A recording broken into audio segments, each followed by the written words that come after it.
Good afternoon and welcome to this edition of the People Progressing podcast. And today we're going to keep progressing. I have a great story. Jim Berger is our guest today, and he's got an awesome story of where he started, where he ended, some of the things he's produced, and so forth. And I don't want to give up too much of your thunder here. I'll kind of let you do that as we go, Jim. But just a phenomenal story and what you've built and what you've done in building a company and how that company is transformed into really helping a lot of people with the TV shows that you produce and so forth. So what I always do, Jim, is just have you kind of tell us where you grew up, what'd you do as a kid, what'd you like to do as a kid, some of the things that influenced you and kind of brought you to where you're at. All right. Well, thank you, Joe. I appreciate you having me on today. Yes, I was born in the Midwest in St. Louis, Missouri, and I came from a middle-class family, five brothers and sisters. My father was in the furniture business. My mom was stay at home. As I say, middle-class St. Louis, and we had so many kids that uh, my mom and dad used to say, when it comes time to going to college, pick any college as long as it's in the state, Yeah. because Yeah. it's really hard to send you to a private school and on and on. So that was kind of the scene as it set that way. As a kid, I always loved to compete. I was into athletics, among other things. Uh, Back in those days, you played all the sports. You played baseball and soccer. And at a certain point, I really got excited about ice hockey. And I tell you that for a reason, because it fueled a competitive piece to me. My dad was a big athlete. He was a speed skater, not on a team or anything, but he was always speed skating. And my first couple of years, I was on a speed skating team in St. Louis. And then I'll never forget it. The St. Louis Blues opened up their franchise in the late 60s in the NHL, and he took me to a game with a couple of my brothers. We were all competitive, and that was it. I Wow. switched to ice hockey, and that's what I wanted to do. So my elementary school years and high school years, I played hockey. Um, I always like to say I was always kind of an average student, but did well enough.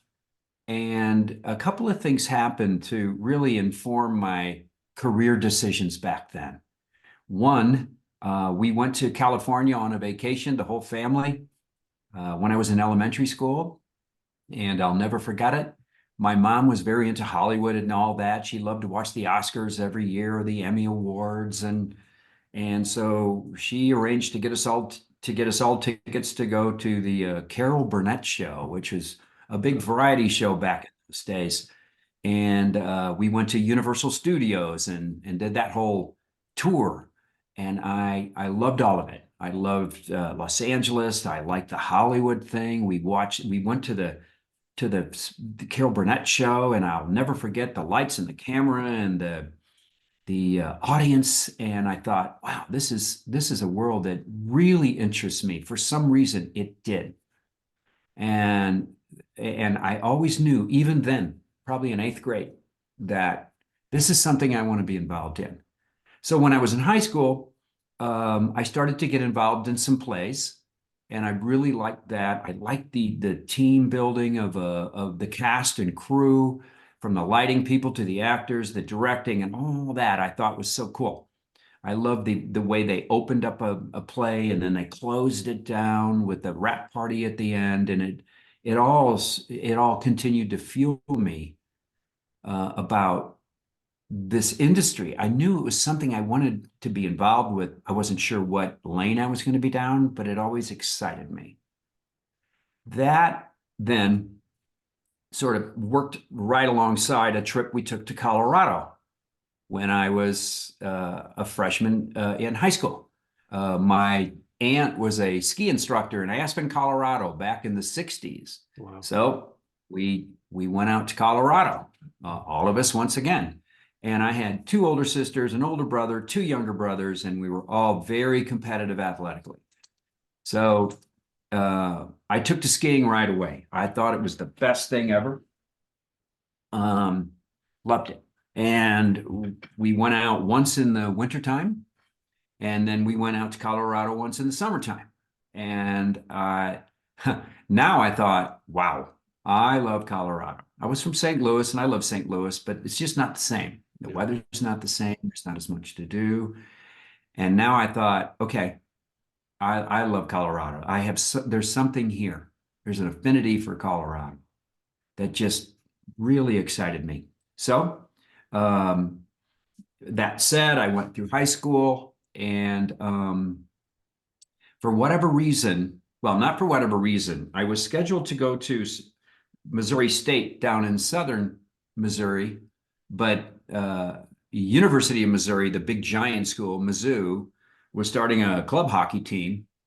And I tell you this for a reason because it really affected my life.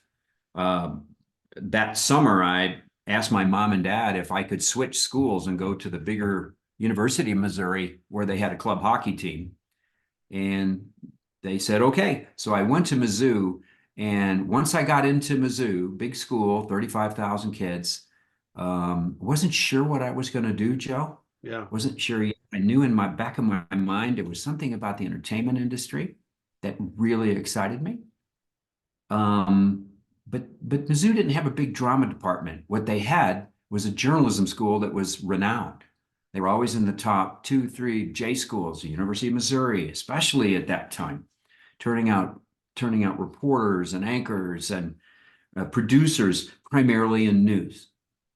So I thought, you know what? I can't see myself as a news anchor and all this other stuff, but they've got a good J school. So I got into the journalism school in my junior year.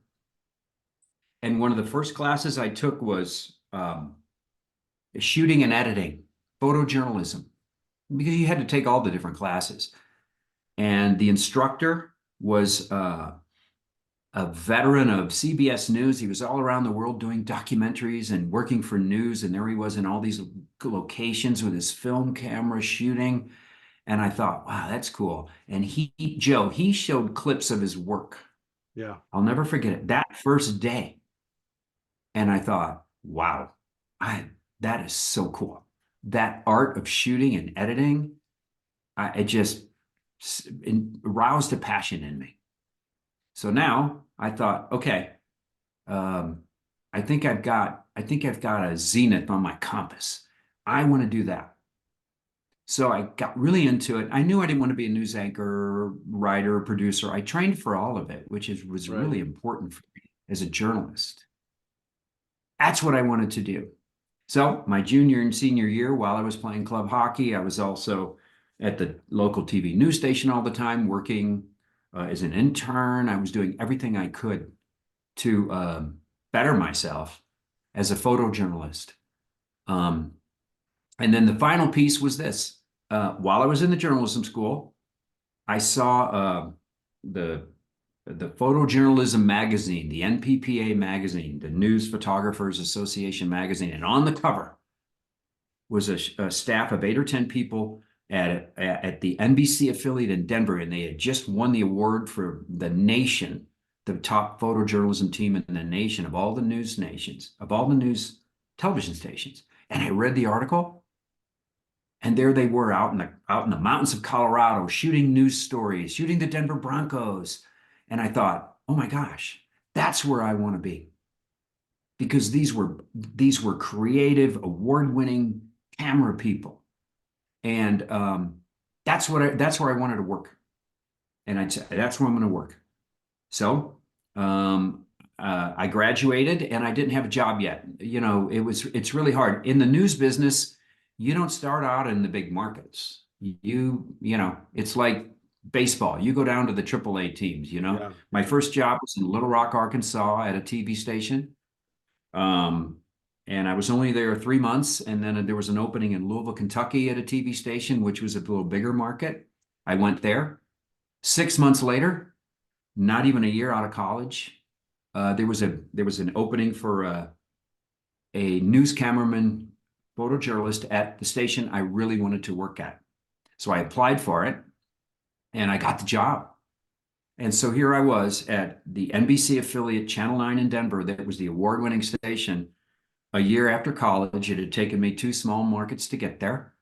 And the twist was they just bought a helicopter back then, and they called it Sky Nine, and I was the helicopter cameraman every day from 4 to 6. So we flew every day live, and we flew all around the state on different stories.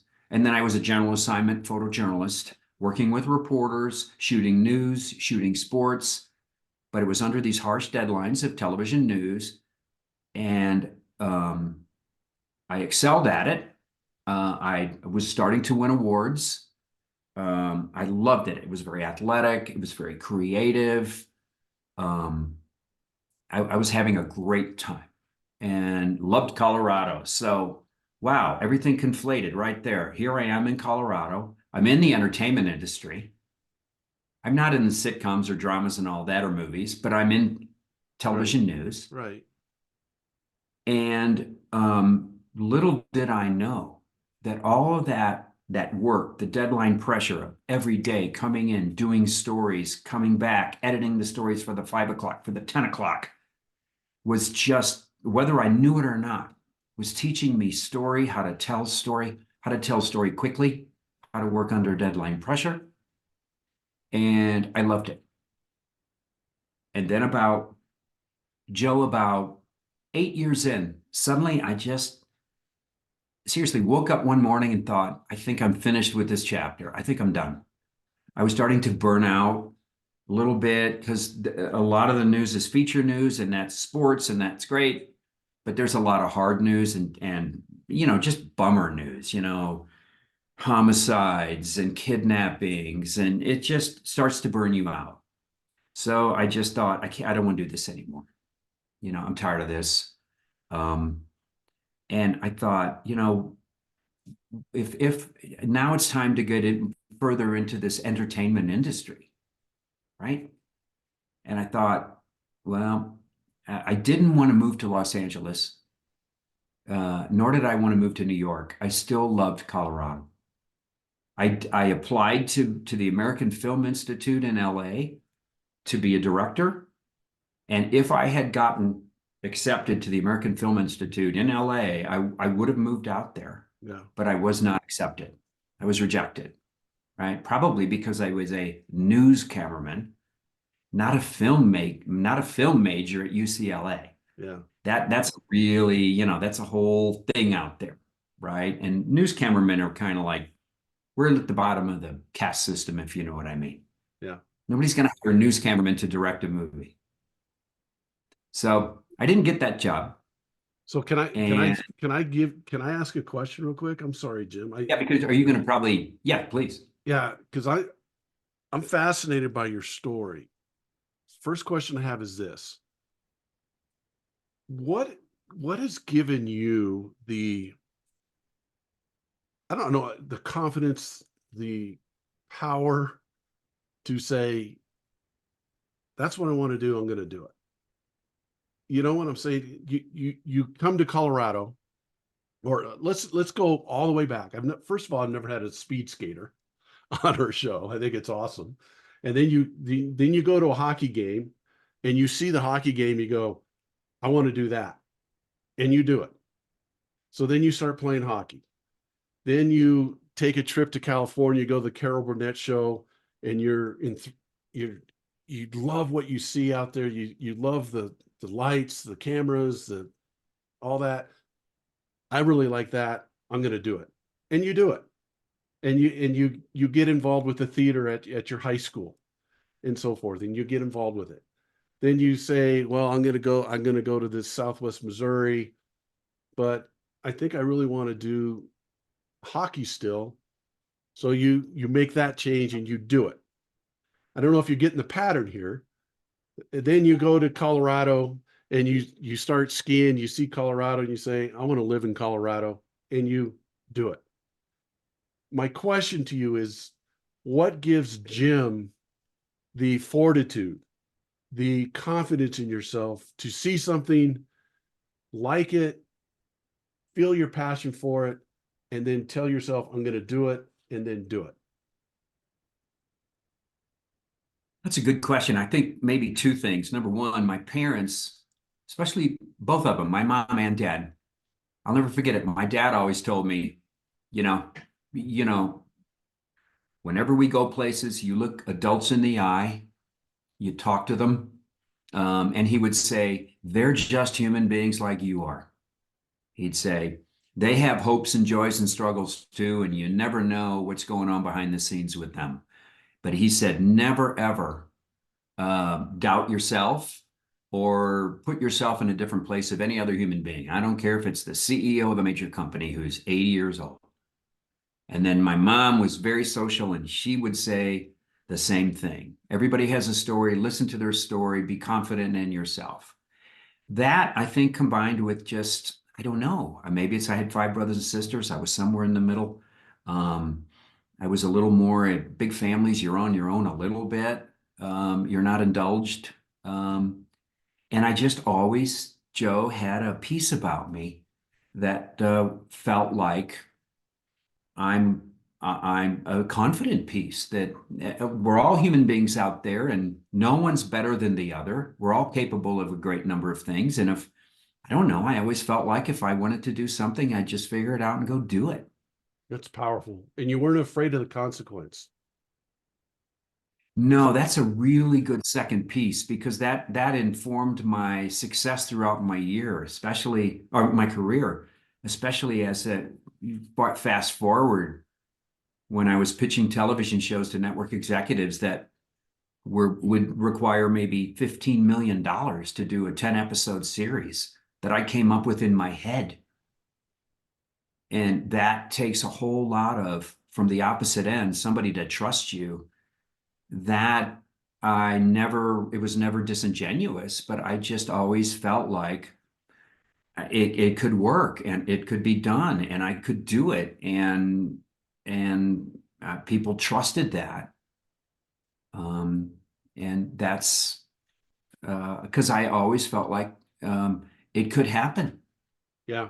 And that's amazing to me because again, the name of this podcast, the People Progressing Podcast, reason I wanted to bring that out, Jim, is because there's a lot of people listening to this who might be in the same situation, but are afraid to take that step, afraid to move to Colorado, afraid to apply for that job that was in the bigger market, even though you hadn't been out of school for a year. But you did it and you went for it and you got it. Now, I'm sure there's been some times where you haven't gotten it, where you went for it and maybe it didn't happen the way you wanted it to. How did you overcome that adversity and keep moving forward?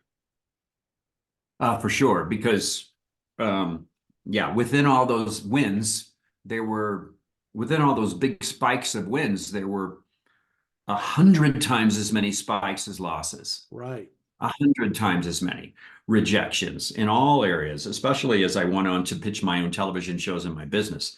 Constant rejection. Um, I always, for me, right from the beginning, I was always able to look at it goes back to competition, to being a competitor. Okay. I always loved playing the game as much as winning the game. Okay. I could play any sport you ask me to right now. Hey, Jim, you want to go play tennis? You want to go skate? You want to go ski? Yeah, let's do it. You want to go play squash? No, I haven't played it much, but I'll give it a try. Right? I never put myself in a position where I would be disappointed in myself. Oh, I lost. I'm not good enough. I lowered my expectations in a certain way and I enjoyed the game. Okay. So when it came to my career, I enjoyed the game and I wanted to win. I wanted to be a award-winning photojournalist cameraman. I wanted to do this. I wanted to do that. But I didn't pressure myself so much that if I didn't do it, I would have to move on to something else. I just like to play the game. Wow. That is one of the most powerful things anybody's ever said. For me, I'm going to let's get real. For me, I love playing the game, but I think sometimes winning the game became more important than enjoying the game. and in athletics or in the business world that I'm in now and so forth, instead of just enjoying the game and realizing that it's kind of like for me, I just learned how to ski, Jim. I grew up here. I learned how to ski 3 years ago. And my younger son always is when I go skiing, he's all like, challenge yourself, Dad. Let's go to a black. And I'm like, to the point what you just said, it makes it resonated with me because my response to him is, I don't need to challenge myself on a black anymore. I enjoy skiing and I enjoy going down a blue run and doing the best I can on it, but enjoy the thrill of going down a mountain on skis on snow and seeing the beautiful scenery. Enjoy the process of it. Enjoy the game of it. How powerful that you just said that because it led to such success for you. I think some people are afraid that if they're not winning all the time and that's not their key goal is to win, that they're not successful. And what you just told people is enjoying the process, enjoying the game is the success part. The winning comes from that. Yes. And even you, Joe, Unbelievable. with your skiing, you know, even you, if you and your son jumped into a black run and you did a header and did a big yard sale under a lift chair and everybody was laughing, who cares? Yeah. You gave it a shot Yeah. because you didn't put the pressure on yourself like you're not a college ski racer for the University of Denver. You're just having fun. So Yeah. if you do, well, great. If you don't, it's like quit pressing yourself so much. Enjoy the action, enjoy the game. Wow. I knew this was going to be good, Jim. I knew this was going to be good because I want to go to the next step. So you're a cameraman, video editor, producing, won some awards. I don't know if there's some of those awards behind you or some of those photojournalist awards or not. We can get into that later. But now you decided I'm getting a little burned out about this. This is my next step because there's a lot of people listening to this who are burned out at their work. 70% of Americans are disengaged at work, right? So you took the next step, Jim. You did something about it. Okay. What was the next step after that? This is fascinating to me. Well, the ladder starts to get a little weirder on the way up. So I burned out on news, Yeah. and I did a freelance job for a friend of mine. I produced a television commercial for him. And it's not something I had done before. So I hired a crew, hadn't done that before, put a budget together, didn't do that before. And I enjoyed that experience while I was still a news cameraman. And the preamble to this is that in college, oh, I thought I was a creative guy. I wasn't a business person. I couldn't have balanced a budget, written a check. I never even hardly took a business course. I disdained it. It was like, oh, I don't know I limited myself. I don't know anything about business. I'm a creative guy. What do I don't know? I'm not a big business. I didn't want to go business boring, right? Well, now fast forward 8 to 10 years, and something was catching hold of me. I'm like, you know what?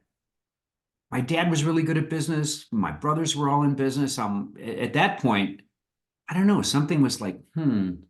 And so I thought, I did that freelance job and I thought, you know what? This is cool. So I went to the Barnes and Noble and I bought about 4 books, one on principles of accounting, one on how to sell, how to negotiate. And I just got excited, read all these books. And I Enjoying went the up to game. the was You're enjoying the game. join the game. Yeah. So I marched up to the general manager's office of the TV station and I said, I'm going to leave the news business. I'm going to leave the television station. I'm going to be a freelance producer and I'm going to produce commercials and I don't know, videos. He said, well, don't do that. I mean, stay here. He said, work in our department that does television commercials for the television station. I said, okay. And so it was kind of weird. I went from the award-winning photojournalism guy, because cameramen then we were like Top Guns. Everybody thought we were cool, to making those really bad television commercials for the television station, the carpet commercials and the car Yeah. commercials, all the commercials that people like to laugh at Yeah.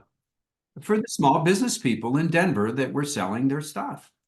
So my friends thought it was a real come down. They're like, why are you doing that? Who watches those stupid commercials anyway? But what happened was I learned how to sell. I learned the business of television. I worked with these entrepreneurs that were trying to sell carpet and all these other things. And I made some friends. And at that point, what I really wanted to do was not that. I wanted to do programs. I wanted to do, here we go, back to where I saw when I was a kid, Yeah. television shows. Yeah. I started pitching TV shows, local TV shows to the general manager. He was in a perfect point of his career. He's about to retire. I pitched him an idea to do a television dance show, which we shot at a local club, kids dancing, cut to music videos, and then we shot a country and western concert show at the Grizzly Rose here in Denver. I started coming up with local program ideas. He said, if you want to get them sponsored, go for it. So you know what I did? I called my carpet friend dealer and the furniture guys and the auto guys, and they said, yeah, we'll sponsor your shows, your dance shows, your this and that. And now I'm pitching ideas, selling, bringing in sponsors. Now, were people really watching these shows? Because our only time slots on this television station was like 11 p.m. on a Saturday night. Nobody's watching. But it got me excited about it. And I also learned rejection too, because it wasn't quite this easy. And I started pitching these ideas. And I thought, this is what I want to do. And then a buddy of mine who was a news cameraman told me he had done a lot of research on Native American history, and he was going to pitch his idea to a PBS station and leave. And I said, well, whoa, wait a minute. I said, the Discovery Channel is just as out there now. All these new cable channels were starting to get out there. And I said, they might want to do something like that. So I pitched my general manager the idea, and I pitched me and my buddy, we pitched How the West Was Lost, which was a historical documentary told from the Native American point of view. This is way back in the 80s. And the Discovery Channel bought it. And suddenly, now we have to produce this show for them. Yeah. We'd never done this before. So right then and there, when I pitched the show in Washington, D.C. to the Discovery Channel, it took a little bit of moxie and chutzpah to do it because we had never done that before. And they bought the series. We produced 13 episodes for them on 13 different tribes. And it did really well. So now I'm hooked. Now I know what I want to do. I don't want to do commercials anymore. I want to do programs. So I'm thinking, how do I do this? I don't want to live in Los Angeles because I love Colorado. How do I do this? So I sent a letter to a guy named John Malone here in Denver, who is still, but at the time, a lot of big cable companies were based in Denver. This is in the mid 90s. And it was kind of this, I didn't know who he was, but I sent him this letter. I pitched him the idea. I said, you're launching all these cable networks. I said, I'd like to come work for you. I said, I have ideas on how to do shows, for your new cable networks. And his secretary called and said, come on in for a meeting. And I couldn't believe it. So I went in. It wasn't him, but it was his number two. And he said, well, we don't do shows here. We do networks. I said, wow, okay. He said, you want to come on in, you want to run a network for us. And I'm thinking to myself, these guys have no idea. I'm like a local program manager at the NBC affiliate, and they want me to overlook a network for them. And so I said, sure. So I quit the television station. I joined the company, which is now Comcast. Then it was called TCI. Yeah. The programming division was called Liberty Media. Now it's called Comcast. And they were just launching these, Joe, it was important because they were just launching all these new cable networks at that point. Most television, everywhere you lived around the country, you maybe had 5 or 6 channels. That's all you had, right? Yeah. But now they're getting ready to launch all these channels. and they needed to evaluate all these channels. They didn't know what to launch, who was, who was for real, who wasn't. So they put me in charge of a channel to show portions of each channel. And suddenly I went, again, from making television commercials that nobody wanted to watch to working for the cable guys. And they were like, just, you're the creative guy, they would say, you go do it. So I hired a staff and I became a programming executive overnight. Wow. And it was amazing because it was at the point of the whole industry where they were just starting. So the Discovery Channel, the History Channel, Home and Garden Television, Food Network, MTV, VH1, nobody even knew them then. And they all wanted exposure on our 22 million homes around the country, Comcast.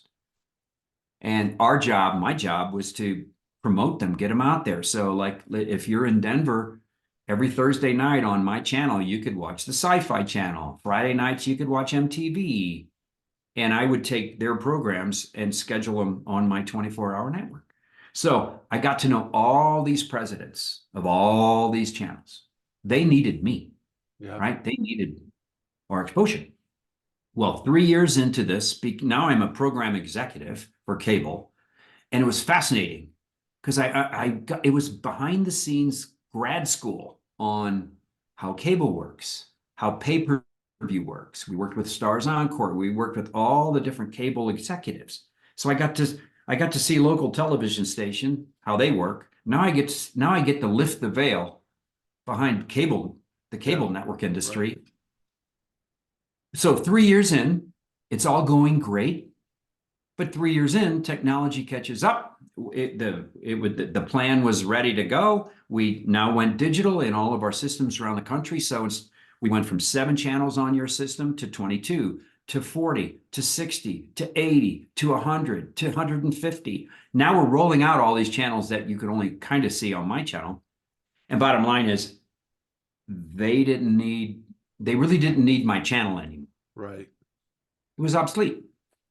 So, in a very brutal fashion, Comcast basically, they basically said, Jim, we don't need your group anymore. I had like 30 people working for me, Oh, and all these vendors working for us. It was a big deal. I was hot shit. I was the man. All the network presidents were my best friends because they needed my channel. So basically, they said, you need to shut all this down in like 3 months. wow. I'll never forget it. My boss said, you need to shut it down without a ripple. It just needs to sink. Wow. So it was a very tough time. I had to lay off all of my staff. And I was like the last one out. I had to get everybody had to go. It was terrible. I was trying to find them jobs elsewhere. And then I was the last man standing, and I turned the lights out, and literally I was out of job. So I lost my job, and I had just turned 40. And I was like, I don't know what I'm going to do now. Now, what am I going to do? I was a bad taste in my mouth about working at big companies. Yeah, I bet. I thought it was brutal. As a leader, it wasn't handled the best it could have been. I thought it was cold. I didn't know what I was going to do. And then a friend of mine called me who was president of Animal Planet. He worked for the Discovery Networks overall. He called me and said, what are you going to do? And I said, I'm not sure. And he said, why don't you go back to doing what you did before you were a cable guy and be a producer, produce television shows? And I thought, yeah, I guess I could do that. Because I didn't know what I wanted to do. And he said, produce something for me. So I said, okay. And the show ER was really popular at the time with George Clooney and all that. And that was one of my favorite shows. And I said, well, why don't we do the ER of a vet hospital? Because I love dogs, the human animal bond. He said, that's interesting. So I hired a producer, and she and I looked around the country for a vet hospital that might be perfect to have this take place. And I shot a little tape there, and created what we call a little sizzle, where you shoot maybe a little 3-minute teaser. And it was amazing, powerful stuff. I mean, just the surgeries that go on. It's really more about the animals and their owners. and how emotional that is. Right, right. And I sent it to him and he said, oh my God. Well, first I sent him a couple of different vets. And then the third one, he thought, oh my God, these guys are great. And I said, you bet. So long story short, he said, can I get 26 of these right away? And I went, wait a minute, 26 episodes, 26 episodes. I said, sure you can. So it would play right to my strength, Joe. I was always the sure you can guy. Of course you can. Yeah. So I hung up the phone and hired a couple of producers and said, okay, this is the show. Let's go make it. We figured it out along the way. I leased office space, leased editing space, hired cameramen, rented equipment, blah, blah, blah, set it up. And I had to deliver all these episodes in like 4 months. And that began it all. And so I got that going. What was that show And called? Emergency Vets Okay. took place at an animal hospital here in town. Okay. And it was an amazing series. And the head surgeon and the cast was like right out of a show. And it was a very wonderful series. It did really well for Animal Planet. And they ended up ordering over that maybe 8 or 9 seasons of that, 8 or 9 years of that. So based on that, well, I'm sorry. Sorry. Based on that, I kind of made a key decision right then and there. I did not want to be a producer that does the thing and stays with the thing all the time. A showrunner that like forgets everything else and I'm shooting everything. I'm at the location. I'm at the edit suites. I hired a producer I trusted, worked with that producer, and then now I ran off to pitch other shows. And that's what I did. I started researching chefs and home renovation people. Survivalists at the time was big on the Discovery Channel. So I started to look into like survivalists, you name it. I was coming up with ideas and I was hiring people to look for real people to do these kind of things. And I was a pitching machine. Guess what? I called all my good friends who were presidents of their channels because I knew that they were desperate for programming. At that point in time in the mid-90s, if you were running the Discovery Channel and you were just guaranteed carriage on 22 million homes on Comcast and then Time Warner and others, you better have some good shows. Right. Is that when you started High Noon Entertainment then? Yeah. Yeah. Okay. So you started High Noon Entertainment then. Uh-huh. Out of that Comcast debacle. Yeah. Or, yes, debacle. Again, so reorganization. Yeah. So you showed again that you just weren't afraid to bet on Jim. You weren't afraid to take the next challenge on. And then once you started the challenge, you showed again that you enjoyed the game. I love the game. It was like playing sports. So I have to ask this question, Jim. When you started producing those shows, Emergency Room Vets, what gave you the biggest thrill, or what was your purpose in doing that?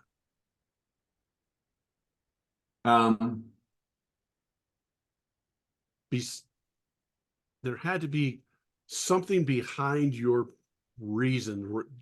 What was your real purpose in doing that? Yeah. You know what? For my days playing sports as a kid, I always loved team and captaining the team. I love building a team and I wanted to do it again. And this was yet another way to compete and have fun in the game and to build a team and to lead the team. I loved leading the team. Yeah. And that was my main motivator. Okay, I love making shows too, but I wasn't the artsy guy that lived for an Emmy Award. It was more about I loved to build a mousetrap of a company and lead the team and score some wins. I love that. And I'm going to go even deeper now. Okay. What was your purpose in making that show for me, the viewer, for the people who were going to watch it? Yes. My journalism training taught me how extraordinary real people are and real life is. The stories in life, people you meet on the street that you have no idea how interesting their lives can be, how extraordinary these lives can be. It's the extraordinary within the ordinary. And I was always fascinated by people, what they do, what's exciting about what they do. And my training as a journalist gave me the background to tell a story, to tell that story. So I was always curious about that, about emotions, relationships, um, their goals. We did a show called Cake Boss about Buddy Velasco and his Hoboken bakery, and his main motivation was to continue the legacy of his baker father who died when he was young, and he wanted to carry on the tradition. And he made cakes, but the way that cakes were made were extraordinary. Building a cake is like building an amazing home. So I wanted to bring that to life. Emergency Vets was about, you drive past a vet hospital, you have no idea the story that goes on within that hospital, the human emotion, bringing your animals in and they might not make it, and the lengths they go to save the animals. There's so much life beneath the surface that we don't even know exists. So next question. Why did you want to show me that? Why did you want me, the viewer, to see the story of Buddy Velasco? Because as a producer, we're in the pop culture business, basically. Producers are. We're in the pop culture business. Our goal, our game, is to somehow capture a story that not only interests me, because that interests me, but also interests maybe you, maybe your friends, maybe my friends, maybe uh, my neighborhood, maybe the people in my city, maybe the people around Yeah. the country. We're not in the business of being curious about something that nobody cares about. We're in the business of finding stories that appeal into the pop culture and that actually punches through the pop culture. Right. In this world we live in where there's so much stimuli for everybody, what can we identify that we go, oh my gosh, that is so cool that I think I'm not only excited about it, but I bet a lot of people will be. And that's the game right there. Yeah. That a lot of most times that's not the case. We Yeah. think it will appeal to a lot of people, but it doesn't. But every once in a while, you get something that really punches through, like our show Fixer Upper with Chip and Joanna Gaines. Our Cake Boss was very popular. Our Emergency Vets was popular in its day, in their spaces, of course. Right. Right? I mean, they're not the Bachelor, they're not Big Giant, they're not Succession, they're not all these bigger shows, but in their spaces, they're extremely popular. Yeah. And I'm gonna say this. Okay. The reason I do my show right here, what we're doing right now, is to inspire others.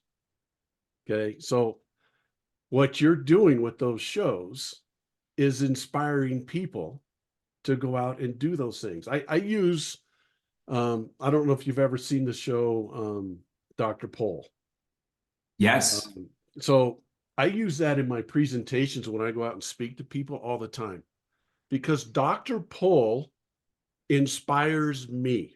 And here's how I mean that. His story, you talked about everyone has a story, and I love that. That's why I'm having you on, because I want people to hear Jim's story of how he has come from being a hockey player, being a speed skater to hockey player to cameraman to producer to doing all those things. And along the way, that story hopefully inspires somebody else to go out and try it, to do it, to get in the game, to enjoy the game. That's why I do this. That's why you do what you do, is to show me a show of a guy who's a baker in New Jersey and it has an unbelievable story of continuing his father's legacy in the bakery and how he does it. Because if I watch that, it might inspire me to do the same.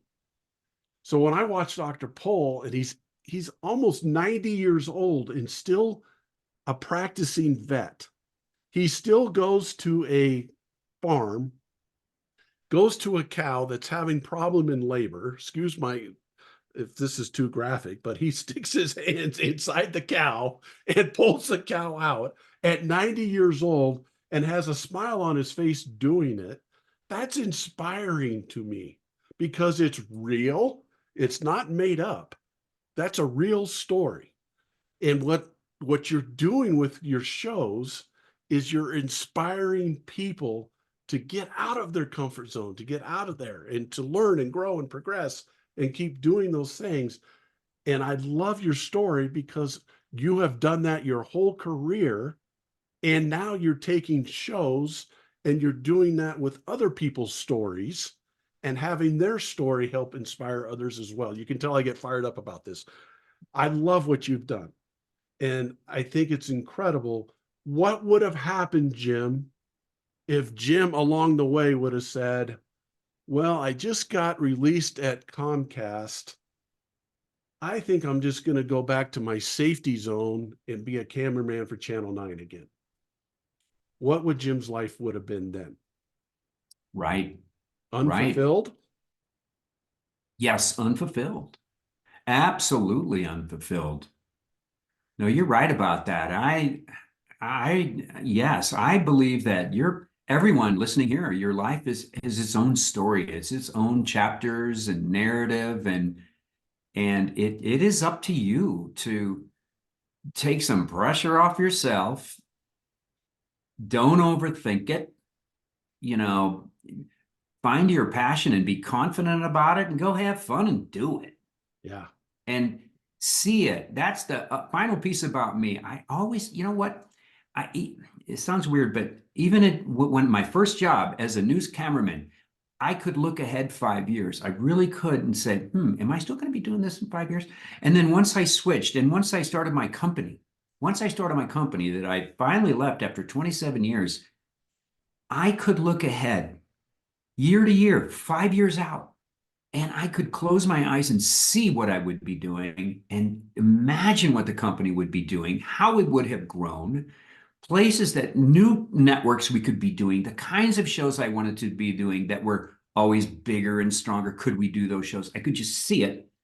And then as a leader, when I did my staff meetings with my whole staff, we would have 500 people working on all these different shows. We'd put them in an auditorium. I would just tell them, I would draw the lines. I would color in the lines. I would say, in 5 years, let me tell you what we're doing. Let me tell you the shows we're doing and the networks we're working for that we're not working for now. Let me tell you the kind of things we're going to be doing. So everybody close your eyes and see it with me. I could see it. And you know what? For the most part, it was happening 5 years later. I could just keep seeing it and I draw it out and it was happening. Not all of it, of course. It was never perfect. We had lots of downward spikes and upward spikes, but I could always see it. And I don't think I was BSing my way through it. I could just see it and I had the confidence and I could feel people in with me. Yeah. And you could probably feel me, the viewer, watching it in 5 years. Yeah, exactly. Right? So and it's not a trending thing. It didn't mean that, I'm a trend guy. I can see what's cool in 5 years. It didn't mean it that way. It's more like what my company was doing in the space. Right. And how but the other piece to that was, okay, this is what we can be doing. We will be doing, but here's what we need in order to get there. Right. Everybody out there, we all need to buy in. We all need to want it. If you don't want it, you don't belong on this ship. If you're not going to pull that oar, maybe you shouldn't be pulling the oar on this particular ship. Now we're getting into right? leadership. That's a whole nother podcast. Maybe we need to do session 2 of this, because your leadership and your vision and getting people to be on board with your vision. I tell my business leaders I work with all the time, You need to develop loyalty from your employees. Okay. And you do that by caring about them. You do that by showing them how to grow and progress. And you want them to grow and progress, and you care about them, and you're totally interested in their well-being and their happiness and their progression along the way. They'll buy into your vision if you do that. That's what a team leader does. And you've used the word team a lot in this podcast. That's a whole nother subject we could get off of, because you have built these companies, High Noon Entertainment, Aspen Mountain Media, and those companies that you've built by being a leader of people, by caring about your people, about supporting your people, about bringing them along with your passion and your purpose of giving me, the viewer, some inspiration to watch these shows of these people and their stories and so forth. You brought them along with you. You didn't say, and I just love your story. I just think it's amazing. I want to jump into this. We're almost out of time. We've already been an hour almost. I wanted to jump into this. What are you brought up Cake Boss. You started Cake Boss. You found Buddy Velasco. You found Chip and Joanna Gaines. You found some other people with some other shows that you've done. Is there a common theme with those people in the way they run their life and their businesses and how they go about it and how they're not afraid to go for it? Is there kind of a common theme with those people? Well, that's a really good question. And the answer is yes, there is. A lot of people will say, how do you find people? And the headline to this is these are needle in the haystack discoveries. There are zillions of people out there. Yeah. There's only so many that punch through. And the common denominators would be, the most important would be their confidence in who they are and passion, right? Their confidence and their passion, number one. And number two, they could care less, Joe, if there's a camera around them. 9 out of 10 people, if you put a camera on them, they feel awkward. They start to not be themselves anymore. The cameras are all there, and it can be intimidating, right? But the Buddy Belastros and the Chip and Joe Gaines, they could care less. They're doing their thing, whether the cameras are there or not. And that's the difference. That's where they come off as authentic. They're real. And the cameras can follow me. It's kind of like leading. You can follow me if you want, but I'm marching this way. Right? Wow. Great They can analogy. just tune out yeah, they can tune out the cameras. And they're very emotionally intelligent. Like when you're doing a show with them, Buddy Velastro just knows that sometimes we help as producers because you're doing all these episodes. You can't just do the same wedding cake over and over again. Right. We have to help situationally make things happen. Like let's say let's say his sister is very tough on customers. Well, wouldn't it be fun if Mary went to anger management school over in Jersey City, and we're not going to tell her what to do or what to say, but we're going to spring that on her. She's going to go do it, and Buddy's going to go check up on her.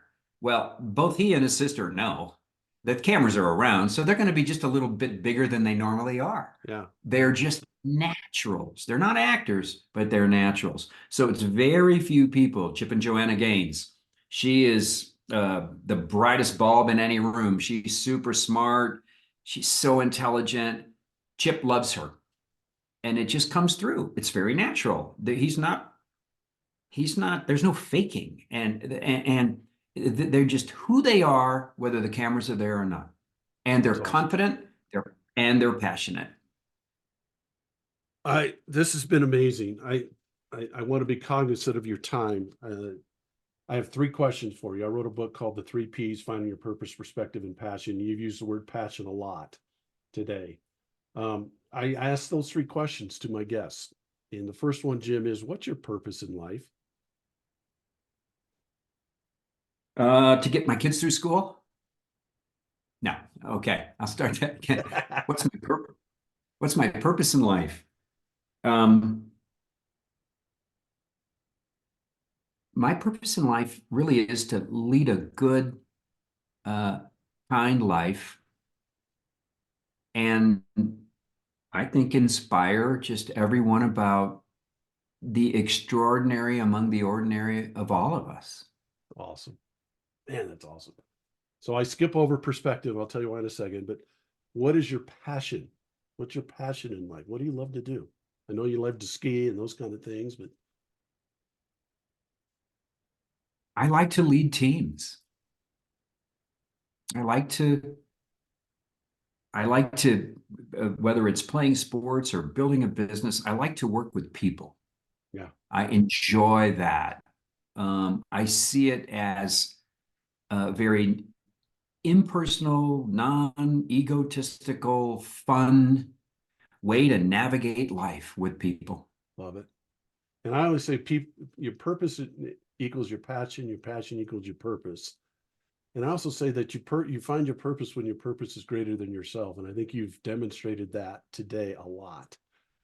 And you demonstrated that in what you just said your purpose in life is and your passion in life is. But what holds it together is your perspective. You know what I say the perspective is kind of the glue that holds your purpose and passion together so that you can live inside your purpose and passion.